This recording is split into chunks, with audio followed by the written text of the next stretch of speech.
நபி அவர்களின் பெரிய தந்தையான அபூதாலிப்பின் மரணத்திற்கு 2 மாதங்களுக்குப் பின் நபியின் துணைவி கதிஜா ரலியல்லாஹு மரணமானார்கள். இவர்களது மரணம் நபித்துவத்தின் 10ஆம் ஆண்டு ரமலான் மாதம் அவர்களின் 65வது வயதில் நிகழ்ந்தது. அப்போது நபியவர்களுக்கு வயது 50.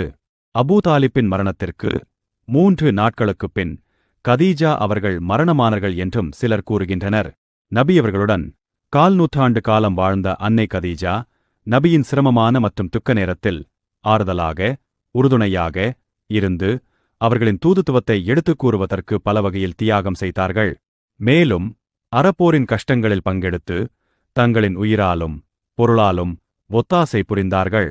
நபியவர்கள் கூறுவார்கள், மக்கள் என்னை நிராகரித்த போது கதீஜா என்னை நம்பினார். மக்கள் என்னை பொய்ப்பித்த போது அவர் என்னை உண்மைப்படுத்தினார். மக்கள் என்னை ஒதுக்கிய போது அவர்கள் என்னை தனது பொருளில் சேர்த்துக் கொண்டார்.